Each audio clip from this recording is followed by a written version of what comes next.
AITA for refusing to let my ex-fiancée visit our son after she abandoned him for 2 years? 2 years ago, I came home after a 10-hour shift at the warehouse and discovered that my life had just imploded. My fiancée, Chloe, who I had been with for 5 years, was simply gone. She had vanished, taking everything that belonged to her and leaving nothing behind. She had taken her passport, her laptop, her journals, and even some of the furniture from our small apartment. What she hadn't taken was our 3-year-old son, Leo. And that was the worst part, because she had left him alone. He was standing in the middle of the living room, now half empty, clutching his little toy truck in his hands. All I could think was, someone robbed the place. But no, it was worse. I tried calling her, and it went straight to voicemail. Not once, but several times. I sent her text messages, begging her to just tell me what was happening. I drove to her sister's house. Nothing. That night, I didn't sleep. Leo kept asking where Mommy was. I told him she had gone to the store and that she would be back soon. I lied to protect him because I couldn't bring myself to admit that I had no idea what had happened. The next morning, I started calling hospitals, local police departments, her job at the salon, and her friends.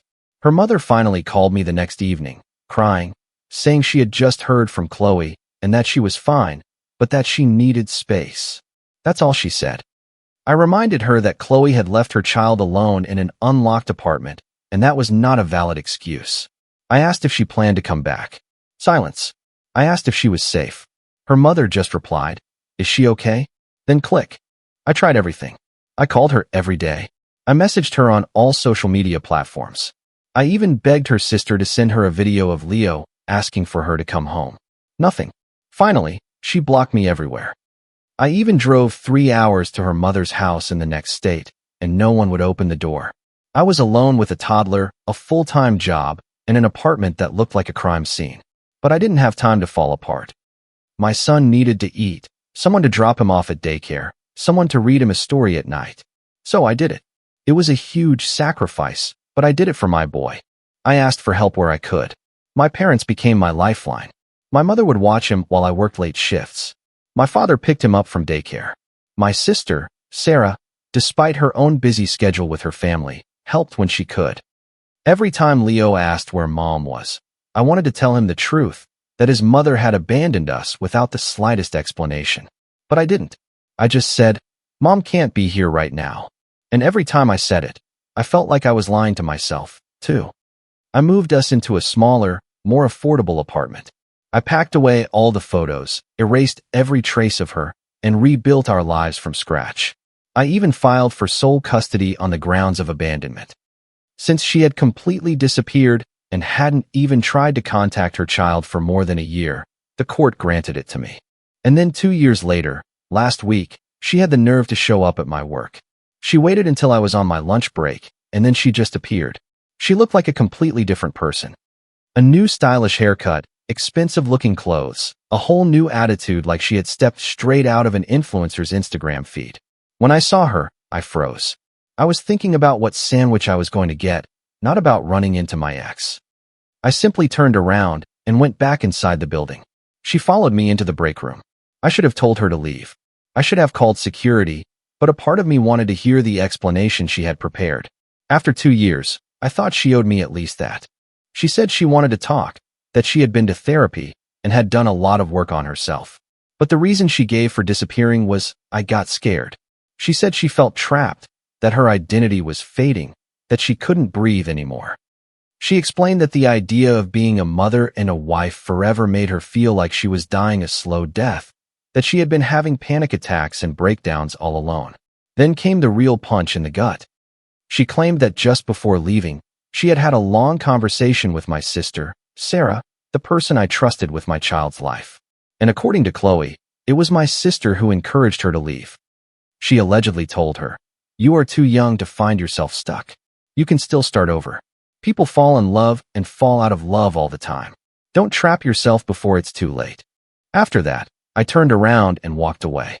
She tried to call after me, but I didn't look back. I went straight to my shift manager and told him to never let her into the store again. That evening, I told my parents everything. My father almost punched a wall, and my mother started crying. She had treated Chloe like her second daughter, like family. Now, that was over. My father told me that if she came anywhere near Leo, he would call the police. My mother agreed. I haven't confronted my sister yet. I want to, but I want to calm down first. I don't know what is true. I don't want to believe that she would have encouraged someone to abandon their own child. Maybe it's a lie from Chloe, but I can't ignore it either. As for my ex, she has been sending me messages nonstop, entire pages explaining that she wants to rebuild our relationship. She wants to hide behind the excuse that our son needs his mother, when she didn't seem to care about that when she left him alone. So far, it has always been about her. Me, with no real apologies. But here is what she doesn't seem to understand. She made a decision, and so did I. Unlike her, when things got tough, I chose to stay. I chose to be a father, and I didn't leave my child home alone. I chose to fight for this little boy every single day, and now she believes she can just knock on the door and I will let her in as if it were her right. It is not. She will never be part of this family again, not after what she did. And if she thinks I'm going to give up even a sliver of my parental rights without a fight, she is seriously mistaken. I don't know what she expected to hear. That I'd say I'm so glad you're back and fall at her feet? What she did is serious enough for me to file a report. I don't have proof that she left our son alone, but that could change if I engage with these messages. I still don't know what to do. I'm going to take a breath and see how things evolve. Update 1. Many of you advised me not to give her any attention, which is essentially my plan. Others told me to call a lawyer immediately, which I did. Some asked for more news. So here it is. I confronted my sister the next morning. I didn't warn her. I didn't send a text. I simply showed up at her suburban house while my son was at daycare. I knocked as if nothing was wrong, just to see if she would act nervous. She didn't look guilty, so I guess she didn't know everything that had happened yet. That didn't last. I asked her directly, "Did you tell Chloe to leave me?" She looked confused. "What are you talking about, Michael?" I just stood there, staring at her, until she looked away. That's where the cracks appeared. She invited me in and tried to act naturally. Finally, she admitted that they had had a conversation a few weeks before Chloe left. She said they had talked about life, the pressure of being parents, and the stress on a relationship. My sister claimed it was nothing serious, just girl talk. But then she said this. I told her that if I were in her shoes, I probably would have left before getting married. I swear, hearing her say that out loud made me want to smash her fancy glass coffee table. Anyway, I asked her if she knew Chloe was planning to leave. She said no. I asked her if she had thought about how those words could affect someone already on the verge of abandoning her family, telling her that she, too, would have left. She got defensive, saying she didn't know it would go that far, that she was just being honest, that Chloe was already in that mindset and was just looking for excuses. My sister insists she didn't tell her to abandon our son, but I don't see how to justify that. I feel like she stabbed me in the back with the biggest knife possible. She let me suffer for 2 years without saying a word about this conversation. She just stayed silent. She tried to justify it by saying that after Chloe left, telling me wouldn't change anything, and that she didn't want to add fuel to the fire. I told her I didn't want to see her for a long time, not out of spite, but because I was furious at the incredible stupidity with which she had hidden all this. She apologized, crying, and I didn't comfort her. I just left. What follows might make me sound cold, but I have to say it clearly. I do not forgive her.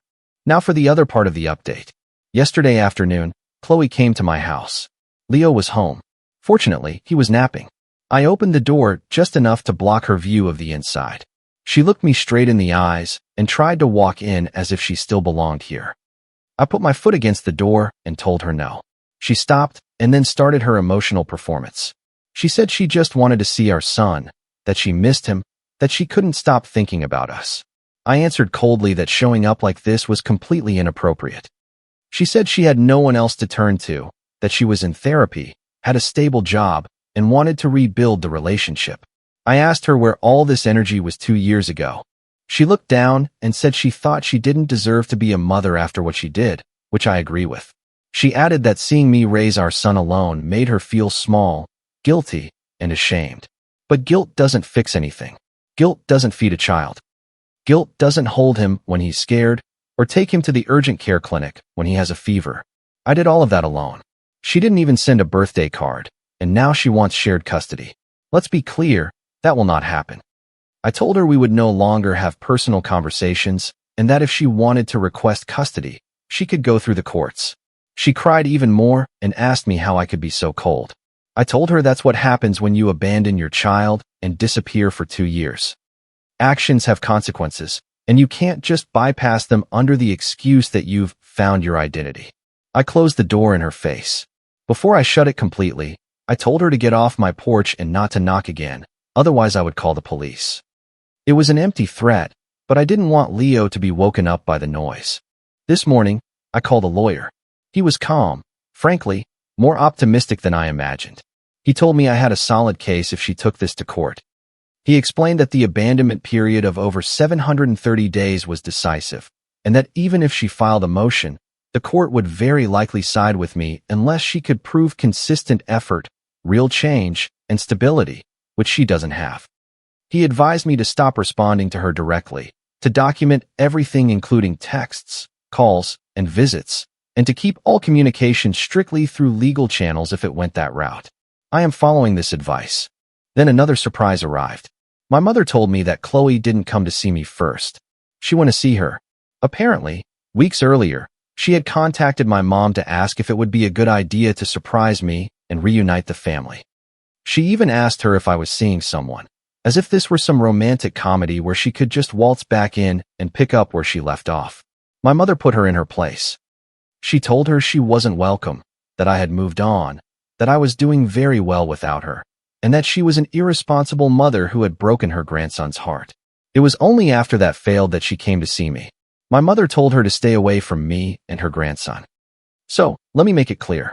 I don't believe a word that comes out of her mouth. She thought time had stopped. She thought I was waiting for her, but I wasn't. Update 2. Well, she filed for visitation rights. 2 days ago, a process server came knocking at my door while I was getting Leo ready for daycare. I opened it and immediately knew it wasn't a package from Amazon. He handed me an envelope and said, "You've been served." I had a feeling she would try something, especially after showing up at my place crying and demanding to see her son.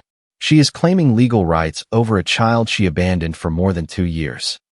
She is asking to start with supervised visits, which in theory sounds reasonable to someone who doesn't know the full story. But in the filing, there's a whole narrative of victimhood. How she suffered from postpartum depression, that she felt helpless and left for mental health reasons, not to abandon her child. None of this is true. First, she left when our son was 3 years old, not an infant. Second, there was no hospitalization, no diagnosis, no request for help, no call to my parents, no message to friends, and not even a single online search for support. She just left, disappeared, and ignored everyone, including her own son. I immediately called my lawyer and sent him everything. The papers, the cover letter, the screenshots of our messages, or rather their absence, as well as her Facebook posts since she unblocked me. He is confident. In his words, this is an open and shut case of abandonment. Period. He explained that in our state, 2 years without contact automatically qualifies as parental abandonment, especially with no child support payments, no legal proceedings, and no mitigating circumstances like hospitalization or incarceration. She cannot simply reappear in a child's life because she feels like being a mother again. But here is where it gets twisted. She isn't doing all this alone. My lawyer pointed out another name in the legal documents, her fiancé. Apparently, he is funding everything. And not just financially. He is a paralegal at a family law firm. Yes, the same man she got engaged to last year works in a firm that specializes in these kinds of cases. I don't know why she was asking me if I was in a relationship or what she was thinking when she was already engaged. Manipulation, again and again. And this man sent me a message. He had the audacity to write me a long, condescending message on Facebook, which I deleted before blocking him, saying he respected my position as the custodial parent but thought I was letting personal grievances cloud my judgment. He added that Chloe deserved a chance at redemption and that our son had the right to know his biological mother. No, my son has the right to be safe, happy, loved, and above all, never abandoned again. Those are his rights. And none of that includes being used as an emotional prop by a woman who disappeared without a word and now wants to rebuild her life because her new partner is pushing her to. I didn't reply because I know exactly what they're trying to do, provoke me. They want me to lose my temper in messages, so they have a paper trail they can use in court to make me look like an unstable father. I am not falling into that trap. We are doing everything by the book. No direct contact. Everything documented. My lawyer is compiling a complete file, message history, a timeline of her absence, witness statements, everything. My parents are ready to testify. Even her own mother, the one who called me in tears 2 years ago, sent me a private message to apologize for what her daughter is putting me through. She said she didn't support this legal action, but that she didn't want to speak out publicly to preserve what's left of her family. That's something, at least. And then there is my sister, Sarah. She sent a message to Chloe to apologize. She told her she didn't mean to push her to do what she did, that she only thought she was helping her open up and never imagined she would leave for good. But she went further. She said she admired Chloe's courage to come back and try to reconnect with her child. They are talking again. I discovered it thanks to screenshots my lawyer's assistant pulled from her public social media activity. Likes, comments, little heart reactions under her photos. The same sister who helped me pack up Chloe's things when we finally accepted she wasn't coming back. The same sister who watched Leo during my night shifts, who was there when I had to try to explain to my son that his mother wasn't coming back, and now she dares to call her brave.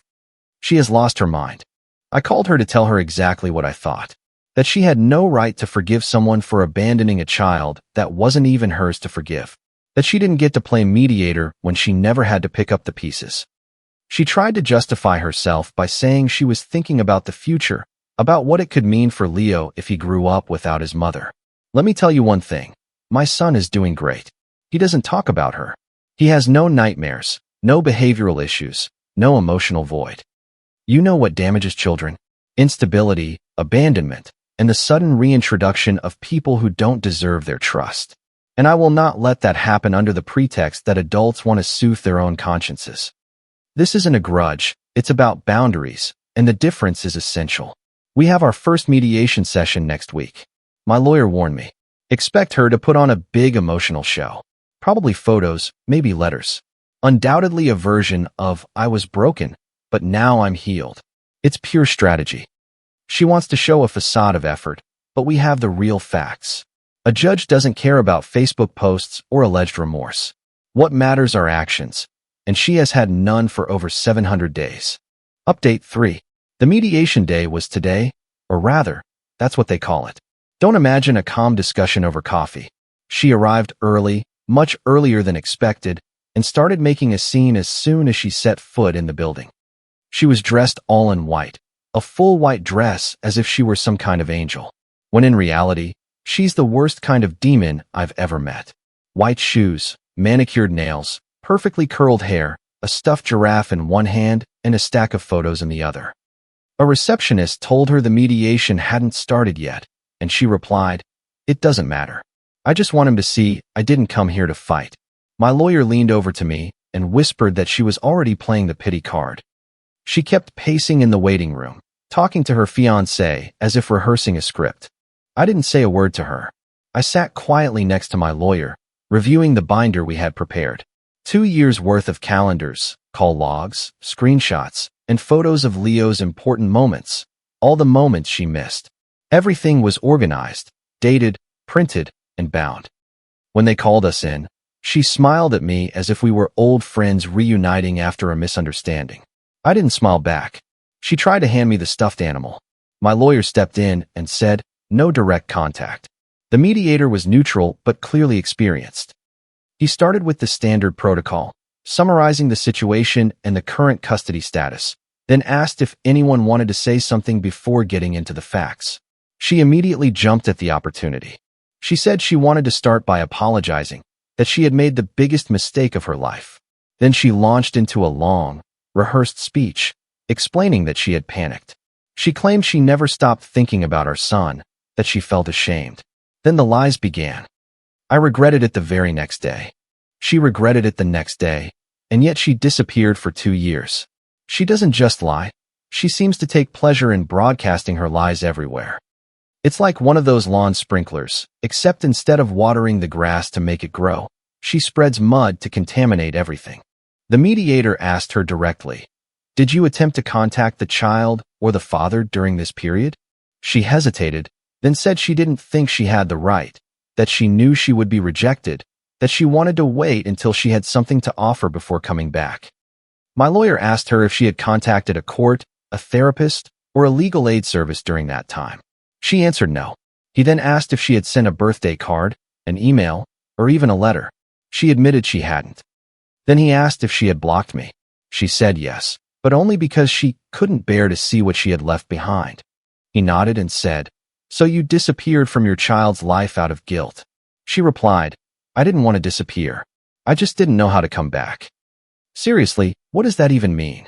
I didn't know how to come back. Do you need a GPS? I know she lost her moral compass a long time ago, but that was pure nonsense. Then came my turn. I said I had nothing against someone wanting to fix their life, but that doesn't mean you can just reappear in a child's life as if nothing happened. I explained that my son is happy, thriving, and stable because he is surrounded by people who were there for him, people who didn't crumble when things got tough. I said she walked out the door, left our son alone for hours, and never looked back. And now that she has a support system, now that she is healed, she wants to play out this fantasy of a grand return. I said I feel sorry for her, but this is about a child's life. We presented the documentation. We even brought a letter from Leo's pediatrician confirming his regular checkups, healthy development, and the absence of any other registered guardian. There was no doubt about who the real parent was here. Then came a little surprise from her fiancé. He wanted to take the floor to say he had encouraged her to do the right thing and come back, that she was in a better place, and simply wanted to reconnect in a healthy way. He claimed her request for supervised visits was a sign of humility, not manipulation, and that he was her character witness to prove she could be a good mother. My lawyer immediately interrupted him. "You are not a party to these proceedings, and you do not have the qualifications to act as counsel. I'm not sure what you're doing here. You can submit written statements, but you will not speak." And just like that, he went back to being a simple paralegal, not the white knight he thought he was. We ended the session with instructions for both parties to avoid contact until the next meeting, pending further review. But here's what stuck with me as I left. I saw her genuinely shaken in a way I had never seen before. Her confidence had vanished. I think she expected something completely different, that she would walk in, cry a little, hand me the stuffed animal, and everyone would applaud her personal growth. Maybe I hadn't said it clearly enough before, but I will not yield. I am not bitter. I am not even angry anymore. I am just done. Done being manipulated, guilt-tripped, or held emotionally hostage. She cannot simply come back and expect the title of mom to be waiting for her because she misses it. Parenting is not a role you dust off when you feel ready. I wasn't ready, and yet I had to do everything for my son. My son still doesn't know what is happening, and he won't until this is all over. I am protecting his peace above all else. He has a life full of love, structure, and people who are there for him. I won't let anyone threaten that, not even the woman who gave birth to him. We have another session in 2 weeks, and we are already preparing. Update 4. Before I start, some people asked if I was certain I was Leo's father, if I should get a DNA test. I appreciate the advice, but it's already done. I did it a few months after she left, and it confirmed what I already knew. Anyway, I thank everyone who supported me and offered ideas. I didn't expect the majority to understand my fight, but it feels good not to feel so alone. We received the court's decision this morning. After all the abandonment, the lies, the sudden reappearance, and this false narrative of transformation, it's finally over. She was denied all visitation rights, not even supervised visits. The judge ruled that I will retain full legal and physical custody of our son. He insisted several times on the term flagrant abandonment. He said her attempt to reintegrate into her child's life now, after 2 years of absolute silence, showed more signs of guilt, image management, and a need for control than a true maternal instinct. The court didn't buy her story of transformation. Not after examining the evidence. The total absence of contact, no birthday cards, no prior court requests, and a reappearance that suddenly aligned with a new fiancé and a new legal strategy. She burst into tears in the courtroom. She hid her face as if she were the victim of an attack, as if she were the one being wronged. But no one went to comfort her, not the judge, not the mediator, not even her fiancé. Speaking of him, he left without saying a word. Maybe he believed he could help her achieve some kind of public redemption. Maybe he saw this as a passion project or thought they would get custody and start a family together. In any case, it's over. The court left her the possibility to refile a request in 2 years, but only if she meets 3 conditions: a complete psychiatric evaluation with recommendations for long-term therapy, completion of a state-approved parenting program with in-person classes, not online, and concrete and verifiable evidence of long-term stability, including a job, housing, and an absence of erratic behavior. She must also make sustained attempts at supervised communication approved by the court. In short, she has to rebuild everything from scratch and do it the right way. I walked out of the courthouse finally feeling like I could breathe. Leo was at daycare, laughing, playing, living his life, and now I know he is protected legally, emotionally, and physically against any delusion she might have about forcing her way back in. But apparently, for her, it wasn't over. That same night, she came back to my house. I heard knocking a little after 9 p.m. I wasn't expecting anyone. When I looked through the peephole and saw her there, I felt sick to my stomach. She was holding the same stuffed giraffe from the mediation, the one she had tried to give Leo, as if it could erase 2 years of abandonment. I didn't open the door. I just turned off the porch lights and waited. She sat on my front steps for 2 hours in the cold. When I checked later, she was gone, but she had left a note stuck to the door. It said, "I lost everything again. I didn't come to fight. I just wanted to hug my son one last time." That phrase, "one last time," made me think, because the truth is, she already had her last time. She chose it the day she packed her bags and left us without even a goodbye. What a shame. I showed the note to my parents. They called the police. A report was filed, but she was already gone when they arrived. My lawyer is already preparing a restraining order. So if she comes back, the police won't wait this time. She will never use my porch as a stage for her performance of repentance again. That era is over. I changed my phone number. My son is now 5 years old. He is funny, loud, with a big laugh and a strange obsession with dinosaurs. Nothing unusual. Many kids have that. He sleeps through the night most of the time. He knows his bedtime story by heart and corrects me when I get the words wrong. He doesn't remember her anymore, and he doesn't ask questions. He is surrounded by people who love him, my parents, his teachers, and my coworkers who leave him little gifts and snacks just because they adore him. He is growing up in a world where he is wanted every single day, and that's all that matters. I've also started dating again, slowly. I don't introduce anyone to my son. I learned that lesson the hard way. But I am relearning, little by little, how to move forward. I don't know what her life is like today. I don't care if she stays with her fiancé, if she ends up alone, or if she writes long Facebook posts about her pain. None of that concerns me. We are fine. As for my claim against her for child endangerment, I never got a confession. It's her word against mine. Regardless, my lawyer continues to work, and the next step is a lawsuit for abandonment followed by another for back and future child support. I don't need the money, but I can't let what she did just slide. A part of me would have preferred she stayed away. I feel like she only seeks to cause harm and wasn't satisfied with the damage she caused 2 years ago. Update 5. During all this time, I hesitated. Should I post small updates, add them in comments, or wait until I had a real ending, closure, or whatever you want to call it, before posting everything here? I chose the latter option. So, here is everything I wanted to write and haven't until now.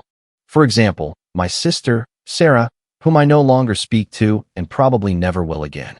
I am still angry with her, but apparently, she resents me too.